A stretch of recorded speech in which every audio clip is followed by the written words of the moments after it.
Sekarang terbalik, apa kalau berhutang di bank, siapa yang menuliskan hutang kita? Ya mereka kan. Dan kita tidak pernah dilibatkan Pak dalam penulisan hutang.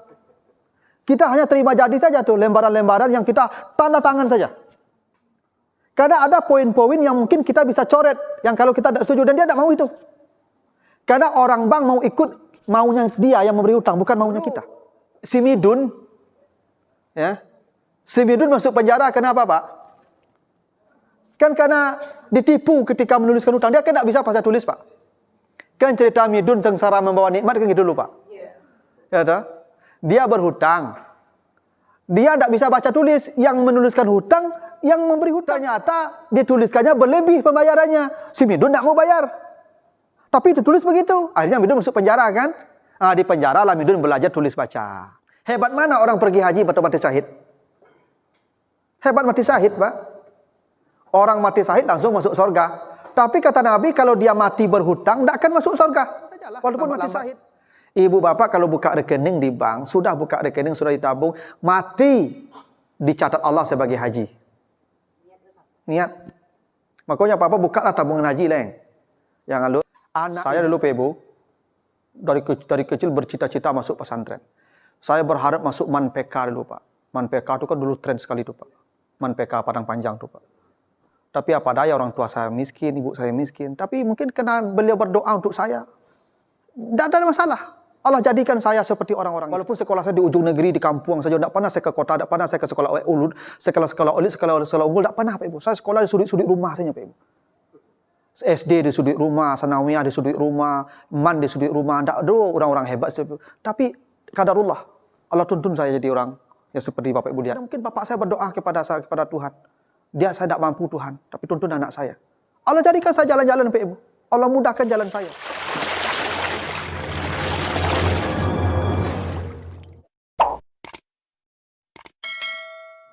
Lepaskan sajalah, itu boleh. Tidak masalah. Ya, toh? Tapi kalau tidak, suami ibu akan berhutang nanti sampai ke akhirat tuh. Ya, toh? Tapi ibu jangan kan berhutang saya tadi kapak tu antuk-antuk saya tadi tidak masalah, tidaklah begitu loh tuh ya. Ya, ibu kalau ya diminta lah, janganlah berhutang. Ya, tapi kalau ibu berhutang ke suami, ibu memang tidak wajib membayar hutang itu. Tapi kalau suami yang berhutang ke istri, wajib dia bayar hutangnya itu. Ya, makanya ditulis tadi, dicatat, ya, dicatat faktubu. Itu ketentuannya, Ibu ya. Kalau misalnya si istri bekerja, suami tidak bekerja, ini maksudnya apa? Kesepakatankah atau perintah suamikah? Andai suaminya memerintahkan bekerja dan si suami lebih memilih duduk di rumah, maka suaminya berdosa. Kenapa? Allah perintahkan ar-rijalu qawwamuna 'alan nisa bima faddalallahu ba'dahum 'ala ba'din wa bima anfaqu min amwalihim. Laki-laki Allah bebankan memberi nafkah, mencari nafkah. Beban itu tanggung jawab. Andai dia tidak melakukan itu, maka dia berdosa.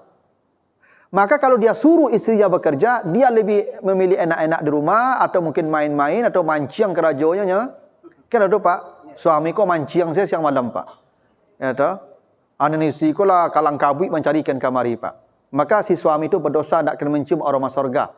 Kenapa? Salah satu manusia yang diharamkan masuk sorga, itu sayyi'ul malakah, orang yang tidak bertanggung jawab.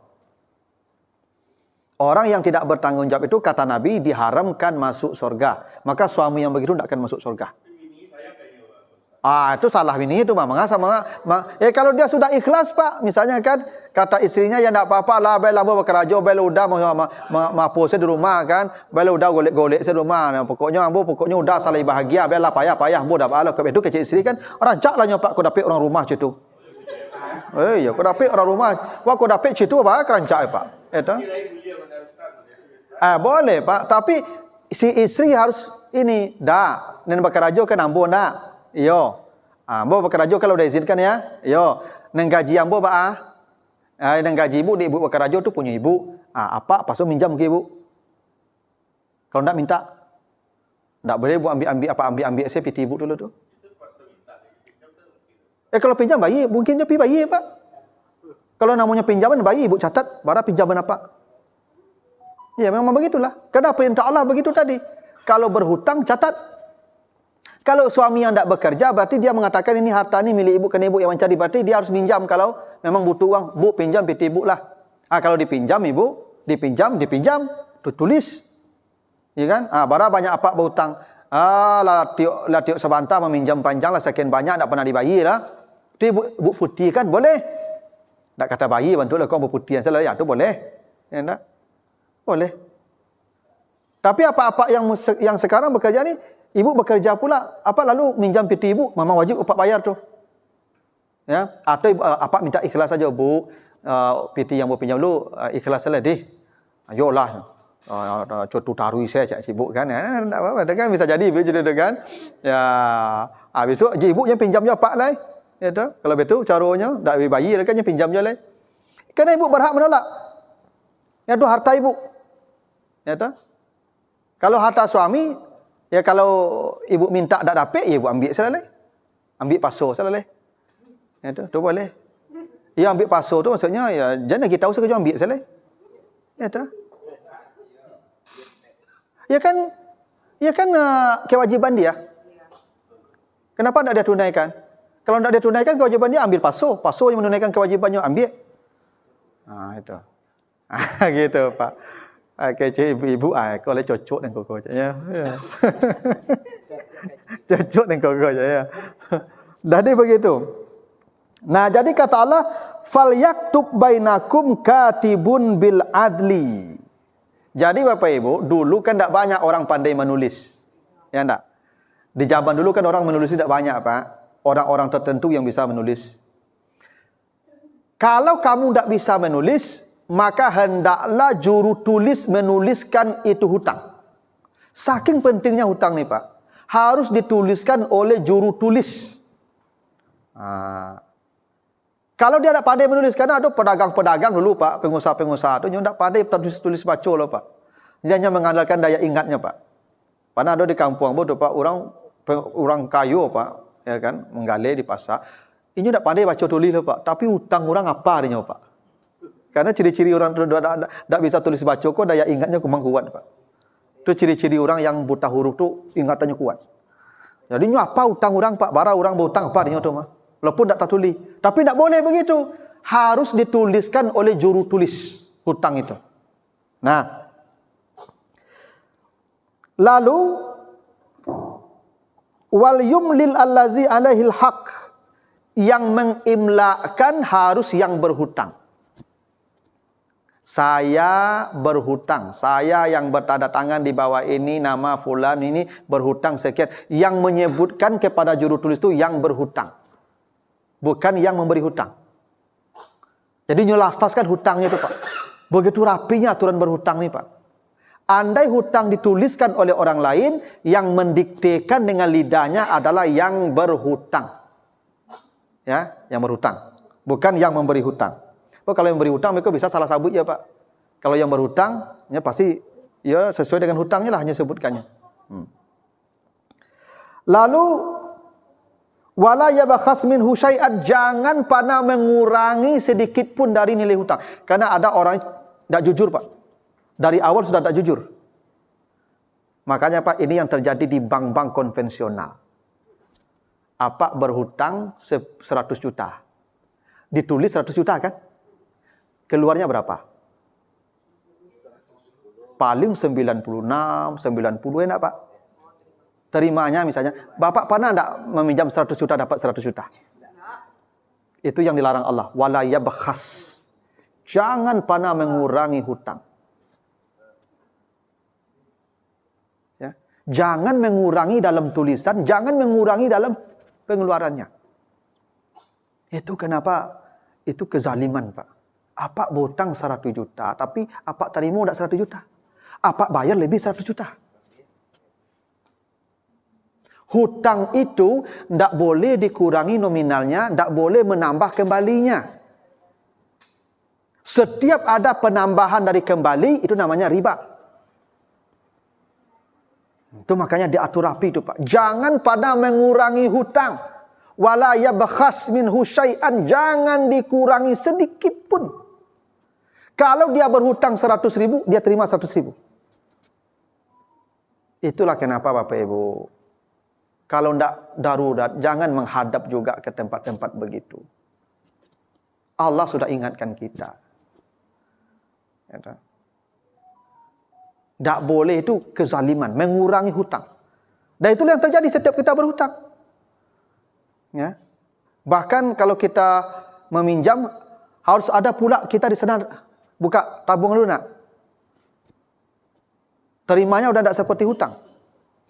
Tak, Pak? Jadi bagaimana kita nih, Pak? Kita minta petunjuk kepada Allah setiap hari. Ihdinas siratal mustaqim. Ya Allah, tunjuki kami jalan yang lurus. Ya Allah. Tapi kita masuk juga jalan yang tidak lurus itu. Kan aneh tuh, Pak Ibu ya. Aneh. Nah, makanya Bapak Ibu yang sudah berhutang, ya sudahlah, sudah terlanjur namanya itu, istighfar, berjanji saja melunasinya, setelah lunas berhentilah. Kecuali hutangnya sesuai dengan Al-Quran. Berhutanglah. Yang tidak sesuai, jangan. Allah melarang, jangan kurangi nilai hutang.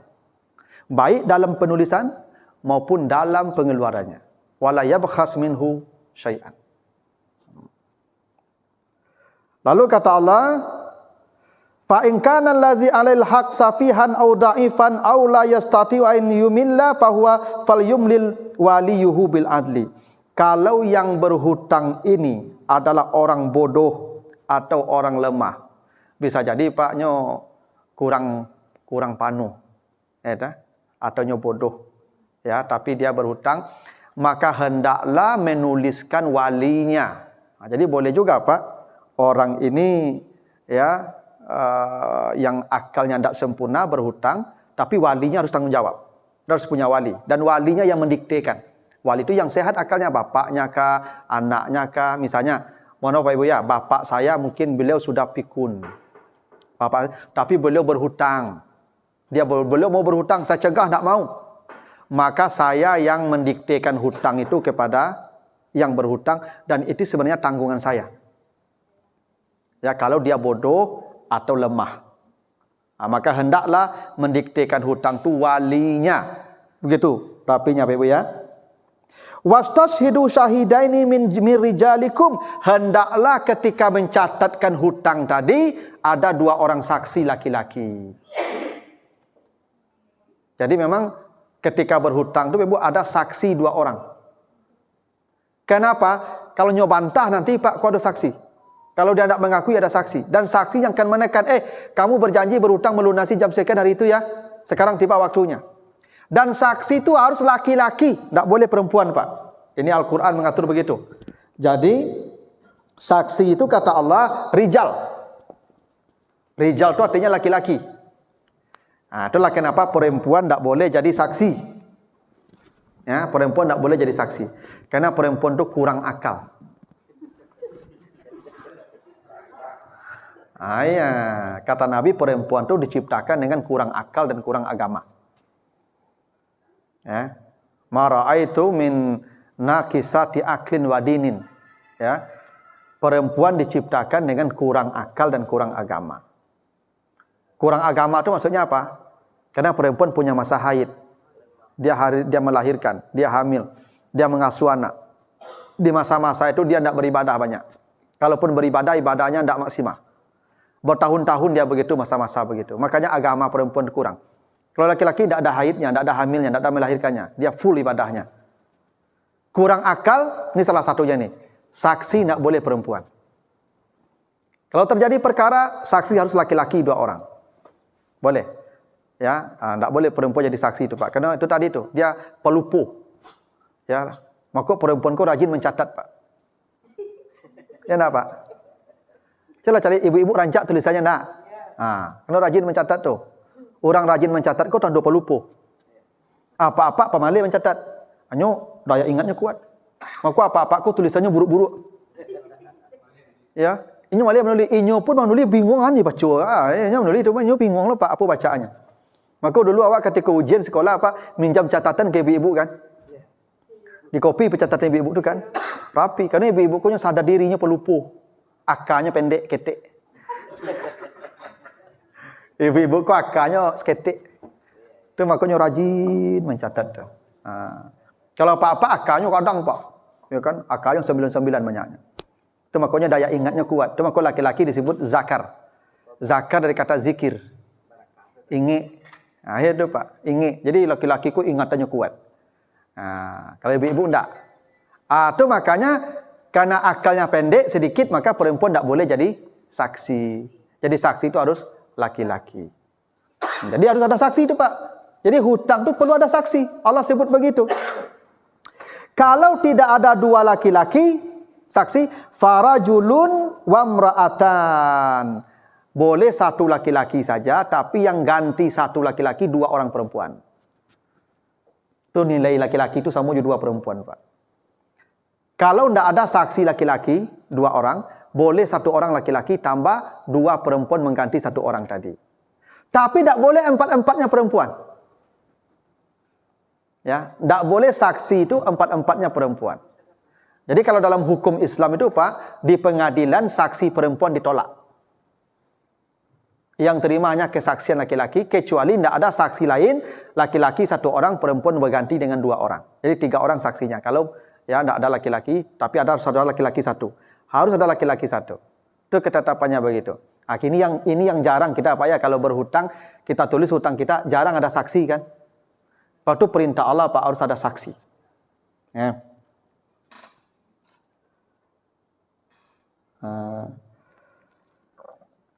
Lalu ini Bapak Ibu ya, ada panjang penjelasannya, tapi begini. Di ujung ayat itu wattaqullah. Ini penutup ayat itu begitu ya. Wattaqullah.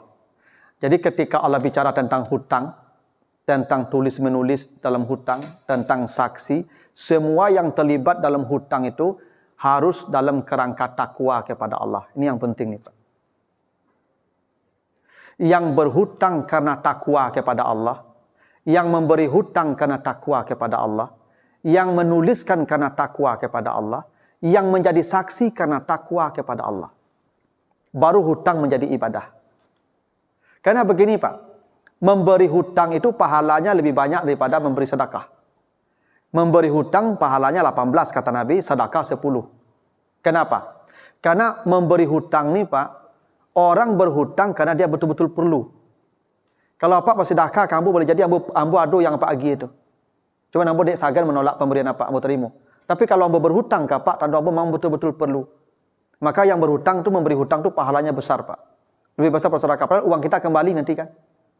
Maka kata Allah wattaqullah, di penutup ayat hutang itu Allah perintahkan bertakwa. Yang berhutang ada rasa takut kepada Allah, maka ambil hutang yang paling sedikit, ambil waktu pelunasan paling cepat. Itu bukti takwanya kepada Allah. Dan itu ya dalam tanda kutip keterpaksaan.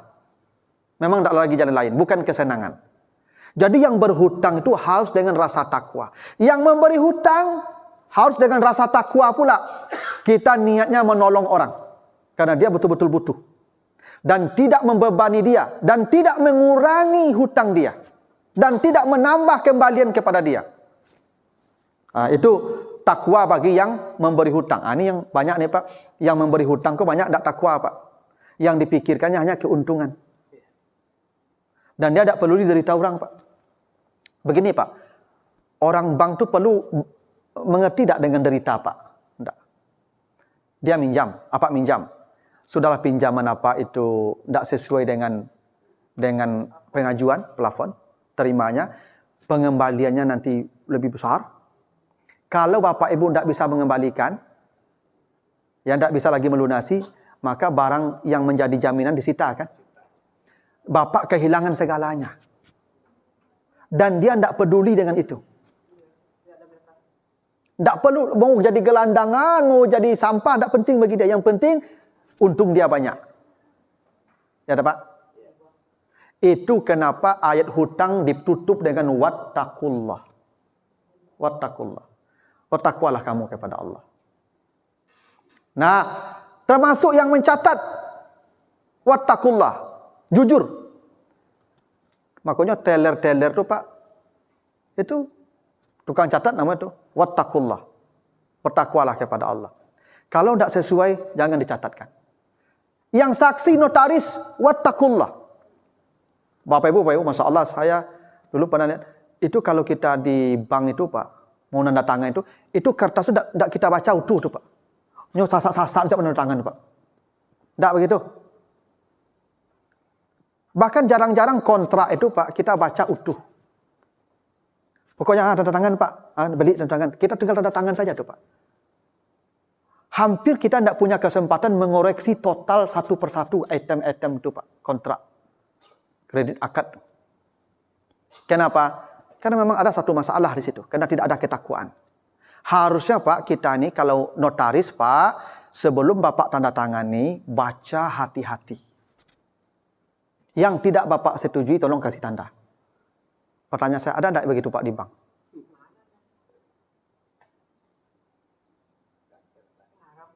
Harusnya Pak, dia begitu Pak. Ini sebelum Bapak tanda tangani, baca baik-baik ya. Jangan luputkan satu kata, baca rapi-rapi. Yang Bapak tidak setuju, tanda tangan coret. Kita negosiasikan.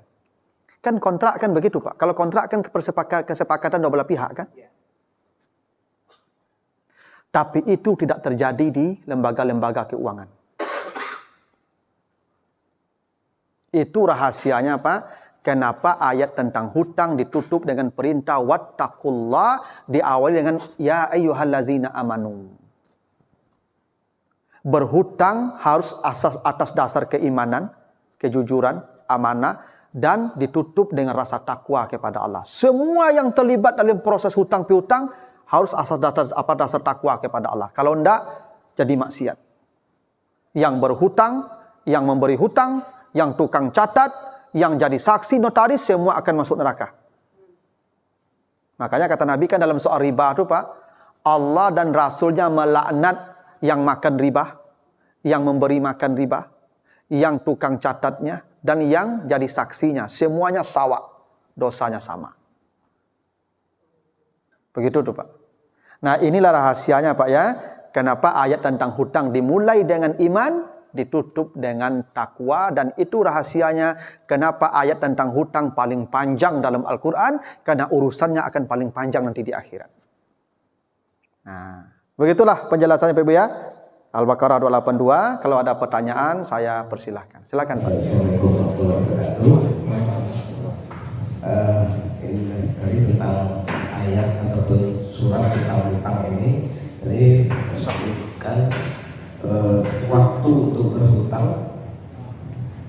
justru yang kita temui sekarang, bagaimana waktu untuk berhutang itu, bagaimana yang memilih yang terpanjang dalam kenyataannya, kecenderungan. Kemudian menulis hutang ini kecenderungannya biasanya kan ya orang yang berhutang yang punya kewajiban sebenarnya, yang melapaskan, tapi kecenderungannya kan orang yang menerima hutang itu yang menulis karena takut tidak terbayar. Ini kan bertolak belakang dengan apa kenyataan. Dalam Al-Quran sudah dituliskan seperti disebutkan tadi, memang cari waktu yang terpendek, nominal yang paling sedikit. Justru yang terbalik yang kita temui sekarang itu bagaimana untuk memulai untuk mensiasati ini supaya bisa mengikuti sesuai dengan ajaran Al-Quran itu. Terima kasih. Yang pertama, memang Al-Quran tadi menuntun pertama bidainin, dari tadayana menjadi bidainin, dari 5 menjadi 3. Maksudnya kalau ada tawaran banyak, ambil tawaran sedikit. Itu kira-kira. Berhutang ambil nominal terkecil, bukan nominal yang terbesar. Lalu ila ajalin musamma, bukan li ajalin musamma, karena ila itu maknanya pendek, kalau li itu maknanya jauh. Begitu maknanya dalam bahasa Arab. Ambil masa pelunasan yang paling pendek. Ini aturan Pak. Cuman sayang sekarang kita ini tidak begitu, terbalik malah. Nominal paling besar, pelunasan paling lama. Persoalannya tadi, kenapa Bapak Ibu dituntun Allah untuk mengambil hutang terkecil dengan pelunasan tercepat, agar kita segera lunas dari hutang. Karena hutang bukan sesuatu yang dipuji. Dia tidak dilarang tapi tidak dipuji. Bagaimana kita berlama-lama dalam perkara yang tidak dipuji oleh Allah? Andai hutang ini dipuji, mustahil Nabi mengajarkan doa Allahumma inni a'udzubika min ghalabatid daini wa qahrir rijal. Andai hutang ini sebuah kebaikan, untuk apa kita berlindung kepada Allah dari hutang? Bapak Ibu berlindung dari setan. Kenapa berlindung dari setan? Karena keburukan. Ya nak. Bapak Ibu berlindung dari kejahatan makhluk. Karena keburukan. Bapak Ibu berlindung dari orang dengki. Kenapa berlindung dari orang dengki? Karena keburukan. Semua yang kita berlindung dari sesuatu tanda keburukan itu. Salah satu yang kita diajarkan berlindung oleh Nabi, min ghalabatid dain, dari hutang. Menunjukkan hutang itu bukan sesuatu yang dipuji, tapi tidak dilarang. Kalau terdesak silakan. Tapi kalau terdesak, ambil yang terkecil dan ambil yang tercepat pelunasannya. Kenapa? Supaya selesai kita di perkara yang tidak baik dan tidak dipuji itu. Cepat kita selesainya. Mana tahu kita mati, Pak, dalam status berhutang. Kata Nabi, tidak akan masuk surga kan? Nah, makanya kalau Bapak Ibu berhutang nanti mulai hari ini, kalau terpaksa berhutang, ambillah yang paling cepat pelunasannya dan yang paling kecil nominalnya, supaya selesai kita cepat. Tak bagus kita berpanjang-panjang, berlama-lama dalam status orang berhutang tuh, Pak. Gini loh, Pak, bahasa sederhananya begini. Hutang itu dalam bahasa Arab tadi kan dain ya. Dain. Dain itu, Pak, arti sederhananya, dain itu. Dain ini, Pak, ini artinya al-khudu wal-inqiyad. Jadi dain ini kalau dalam bahasa Arab artinya khudu. Khudu itu artinya tunduk. Tunduk. Khudu. Kenapa hutang disebut dain? Itu makanya agama disebut din, Pak ya. Kenapa agama disebut din? Karena agama itu ketundukan. Orang beragama tandanya tunduk. Kalau dia membangkang, tidak patuh, tidak beragama nama itu. Orang beragama itu dia tunduk. Itu maka agama disebut din. Hutang disebut dain. Dari akar kata yang sama. Karena orang kalau berhutang, Pak, dia tunduk kepada yang berhutang. Siti Nurbaya mengaku menikah jadi Datuk Meringgi, Pak. Apanya berhutang? Aku apanya tidak punya kekuatan lah. Orang kalau berhutang, Pak, harga dirinya rontok. Orang kalau berhutang, Pak, mengecek tidak bisa samu jurang ya, Pak. Duduk tidak bisa samu, tagak tidak bisa samu jurang ya, Pak. Kalau berhutang ku tunduk, Pak. Apa kalau berhutang suara apa akan karih ya, Pak. Apa kalau berhutang gampang dia tururang, Pak. Itu ciri orang berhutang itu dia khudu, namanya dain. Jangan kata orang, Pak, negara kalau berhutang tunduk ke yang memberi hutang. Coba Bapak Ibu cari negara yang banyak hutang, pasti kebijakannya dikendalikan oleh yang pemberi hutang. Itu konsekuensi hutang, maka disebut dain. Karena hutang itu begitu sifatnya, membuat orang kehilangan kekuatan. Orang akan tunduk dan dikendalikan orang. Namanya al-khudu wal-inqiyad. Itulah makna dain. Itu kenapa tidak dipuji hutang tadi. Karena kita akan kehilangan harga diri kita dengan hutang itu. Ya. Makanya orang banyak hutang, kok Ibu tidak bisa banyak mengecek. Enak. Itu kenapa tidak dipuji. Itu makanya capek selesaikan. Maka ambillah yang terkecil dan yang tercepat pelunasannya. Itu ajaran agama begitu, Pak. Nah, saya tidak tahu, Pak, kenapa kita ini sebagian sekarang ya seperti berhutang itu sepertinya kebutuhan lah. Mohon maaf apalagi kita yang pegawai, Pak ya. Ada sebuah pameo begitu. Kita tidak mampu, tapi jangan paksakan diri kita, Bapak Ibu. Untuk apa memaksakan diri kita? Ya. Kenapa harus sama dengan orang? Tidak mesti yang semua orang punya, kita harus punya, Pak. Itu prinsip hidup itu. Yang membuat kita berhutang itu kita memaksa ini sama dengan orang, padahal kita tidak punya kemampuan sama dengan dia. Itu yang membuat kita itu terjerumus ke dalam hutang yang banyak tadi itu. Ya. Nah. Maka Bapak yang kaya itu di sini, Pak, di hati. Bukan pada apa yang Bapak miliki, tapi di hati yang merasa cukup, itulah kekayaan. Nah, kalau Bapak Ibu mau berhutang juga kena keterpaksaan, itu aturannya. Ya. Nah, yang kedua soal menulis. Memang yang menuliskan hutang itu yang berhutang, bukan yang memberi hutang. Nah, sekarang terbalik, apa kalau berhutang di bank, siapa yang menuliskan hutang kita? Ya mereka kan. Dan kita tidak pernah dilibatkan, Pak, dalam penulisan hutang. Kita hanya terima jadi saja tuh lembaran-lembaran yang kita tanda tangan saja. Jangankan untuk menuliskannya, membacanya pun kadang kita tidak diberi kesempatan. Karena ada poin-poin yang mungkin kita bisa coret, yang kalau kita tidak setuju dan dia tidak mau itu. Karena orang bank mau ikut maunya dia yang memberi hutang, bukan maunya kita. Harusnya saya yang bertanda tangan di bawah ini, nama fulan, alamat di sini nih, saya berhutang sekian. Saya melunasi hutang tahun sekian. Saya mencicil hutang sekian per bulan. Yang nominalnya sama dengan hutang saya. Harusnya kita yang sebutkan, Pak, mereka tinggal tulis saja. Karena kata Allah yang menuliskan hutang, yang mengimlakkan hutang, yang berhutang bukan yang memberi hutang. Enak. Itu makanya Bapak Ibu, saya sering katakan ke jamaah itu, Bapak Ibu, jangan menghadapkan wajah juga ke sana. Karena jauh kita dari tuntunan Tuhan, Pak. Jauh. Bapak Ibu minta hidayah tiap hari, tapi Bapak Ibu menjauh dari hidayah. Bagaimana kita bisa selamat di akhirat nanti itu, Pak? Ya, harusnya, Pak, kalau tuntunan Al-Quran tadi, yang menuliskan hutang itu alaihil haq, yang berhutang. Bukan yang memberi pinjaman. Supaya dia tidak ditipu. Ya, dulu si Midun, ya, si Midun masuk penjara kenapa, Pak? Kan karena ditipu ketika menuliskan hutang. Dia kan tidak bisa baca tulis, Pak. Kan cerita Midun sengsara membawa nikmat kan gitu dulu, Pak. Ya, dia berhutang. Dia tidak bisa baca tulis. Yang menuliskan hutang, yang memberi hutang.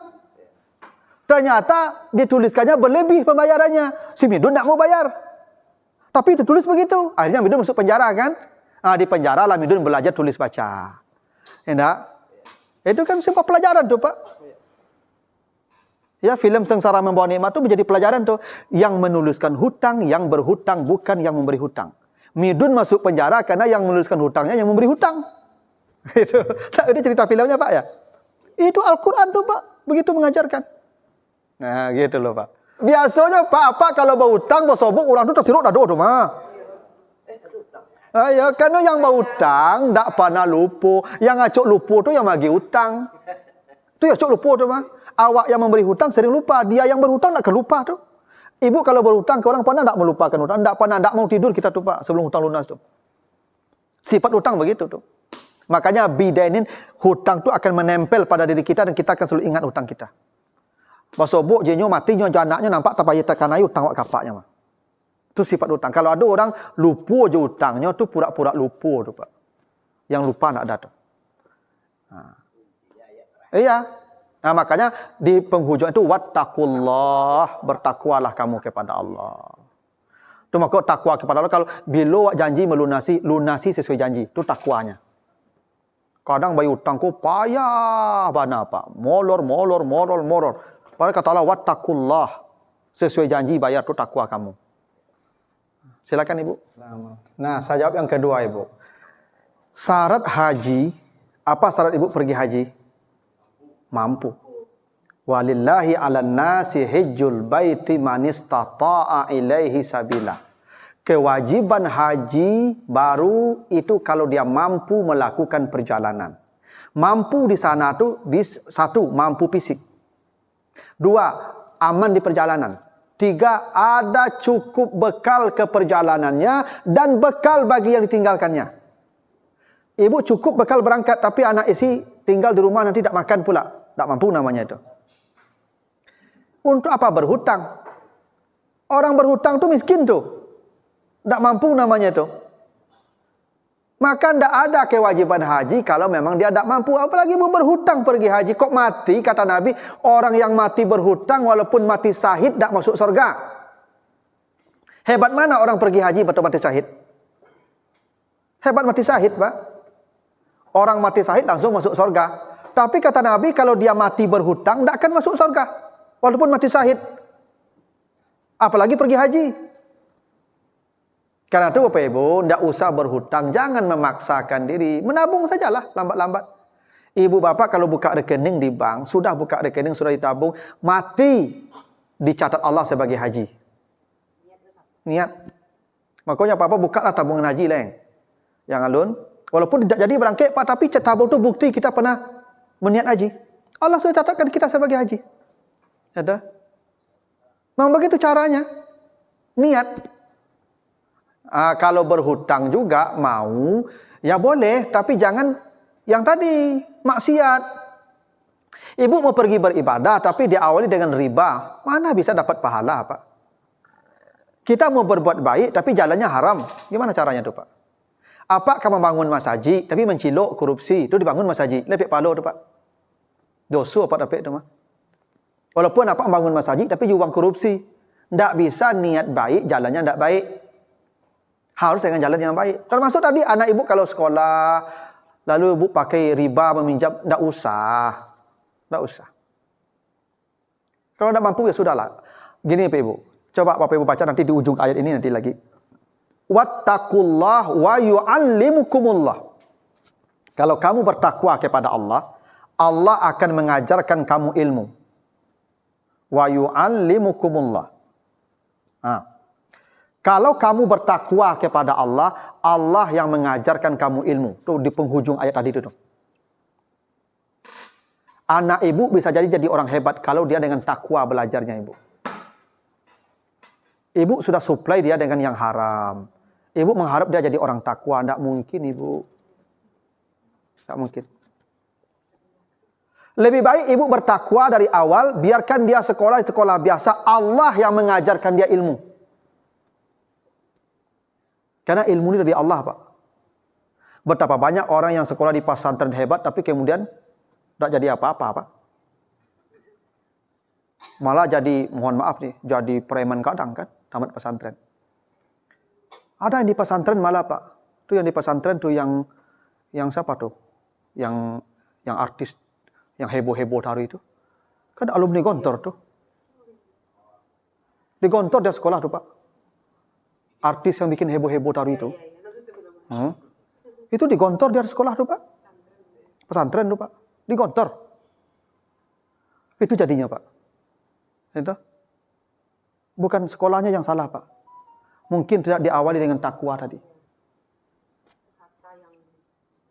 Pentingnya wattaqullah tadi. Kalau kamu bertakwa kepada Allah, wa yu'allimukumullah, Allah ajarkan kamu ilmu. Tak usah rusuh ibu, ya anak ibu tak ada sekolah di pesantren. Kalau ibu menyekolahkannya dengan ketakwaan kepada Allah, Allah yang menuntun dia nanti itu. Mudah bagi Allah tuh Pak Ibu. Ya. Imam Syafi'i itu Pak Ibu ceritanya kan bapaknya kan tak pernah makan yang subhat apalagi yang haram kan.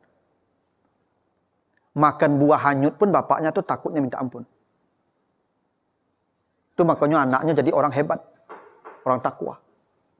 Ketakwaan itu yang pokok. Mohon maaf Bapak Ibu ya. Anak Bapak Ibu mohon maaf kalau ada yang tangka, mada, kitanya yang kurang bertakwa, Pak. Dia tuh begitu hasilnya tuh. Karena anak-anak itu berawal dari ketakwaan kita, Pak.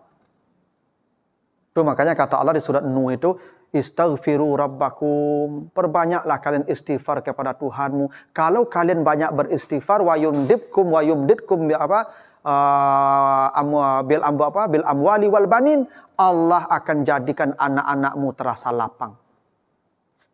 Anak kita ni Pak akan menjadi lapang dalam hidup kita kalau kita banyak beristighfar kepada Allah. Itu kata Allah begitu. Nanti baca di surat Nuh ayat 10 sampai 12.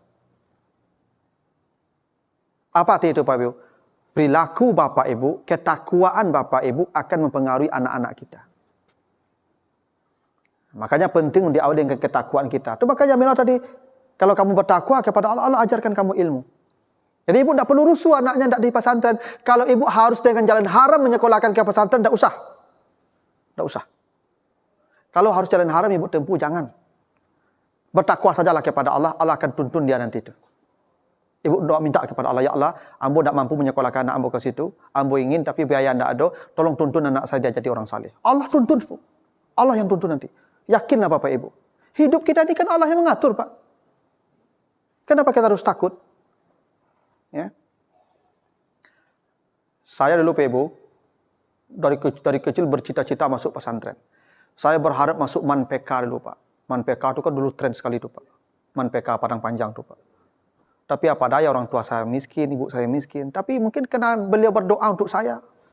Tidak ada masalah. Allah jadikan saya seperti orang-orang itu.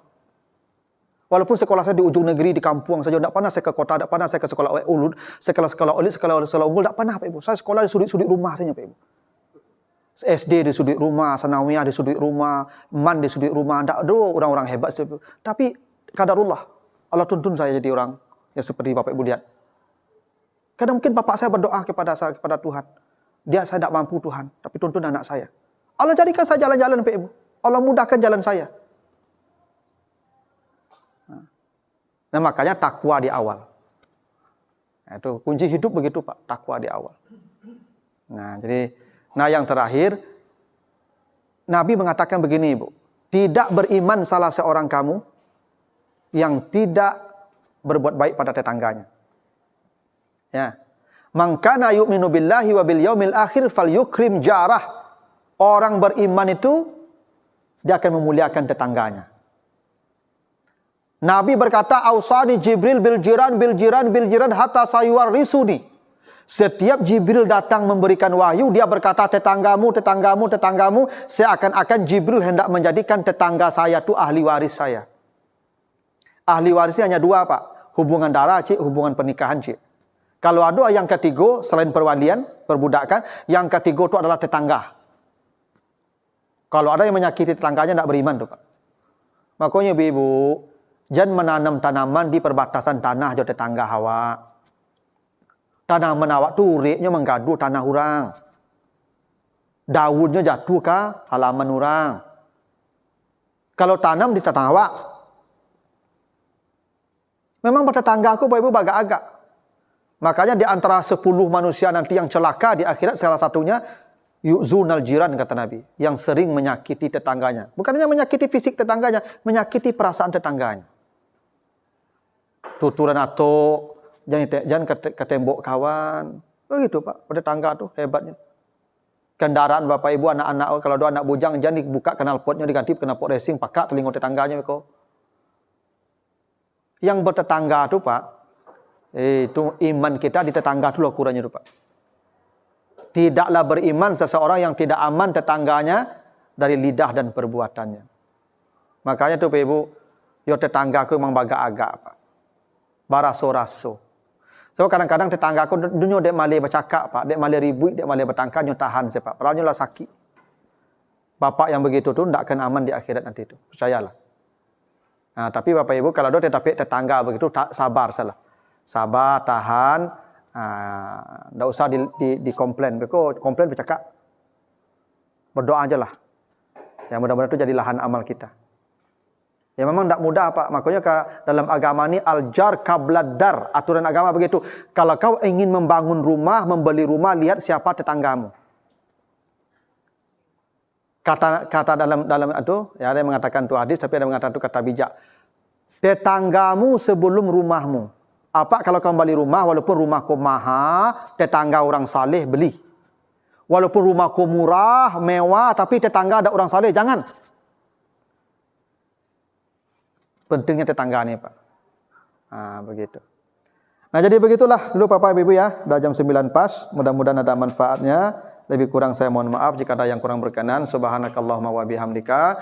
Asyhadu an la ilaha illa anta astaghfiruka wa atubu ilaika. Wassalamualaikum warahmatullahi wabarakatuh.